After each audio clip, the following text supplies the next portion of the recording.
Guys WhatsApp എന്തൊക്കെയോ text പുതിയ വീട്ടിലേക്ക് എല്ലാവർക്കും സ്വാഗതം. ഗായ്സ് ഞാൻ ഒരു കാർ റിവ്യൂ വന്നിരിക്കുന്നത്. അത് നമ്മുടെ ഡെൽറ്റ പ്ലസ് വേരിയന്റ് വന്നിരിക്കുന്നത്. അത് ഓട്ടോമാറ്റിക് ആണ് കേട്ടോ.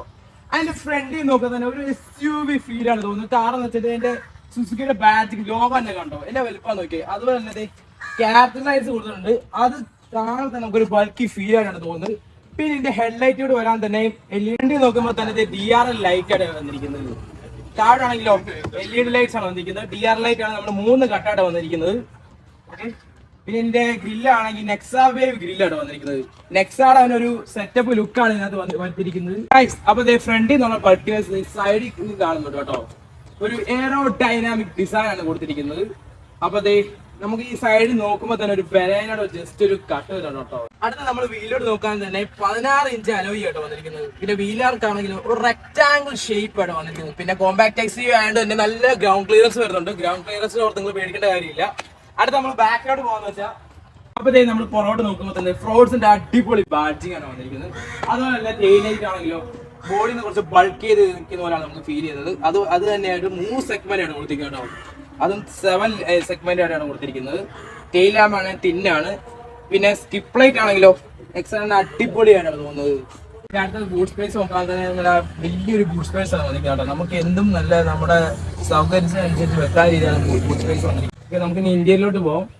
ഫസ്റ്റ് ഇന്ത്യ സ്റ്റിയറിംഗ് നോക്കുമ്പോൾ തന്നെ നമുക്ക് കോമൺ ആയിട്ട് മാരുതി വരുന്ന സ്റ്റിയറിംഗ് ആണ് വന്നിരിക്കുന്നത്.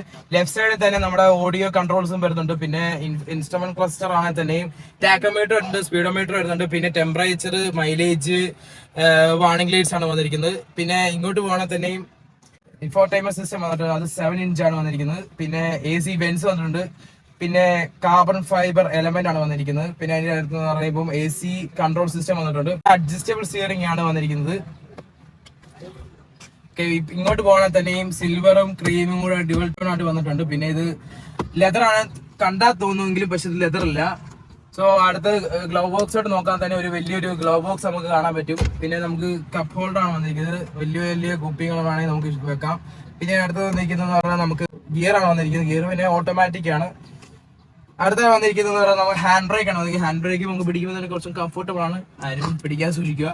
ഓക്കെ, നമുക്ക് ഇതിന്റെ ബാക്കിലോട്ട് കാണാൻ തന്നെ വലിയൊരു ബാക്കായിട്ടാണ് തോന്നുന്നത്. എനിക്ക് ഇത്രയും വലുപ്പമുണ്ട്. അതുകൊണ്ട് തന്നെ ഞങ്ങൾ 3 പേർക്ക് വേണമെങ്കിൽ ഇരിക്കാൻ പറ്റുന്ന ഒരു സെറ്റപ്പിലാണ് ഇതിന്റെ ബാക്ക് വരുന്നത്.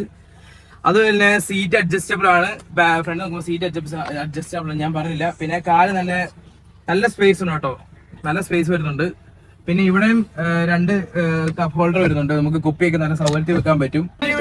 ലൈക്ക് ചെയ്യുക, ഷെയർ ചെയ്യുക, സബ്സ്ക്രൈബ് ചെയ്യുക. അടുത്ത വീഡിയോ കാണുന്നതായിരിക്കും. ബൈ.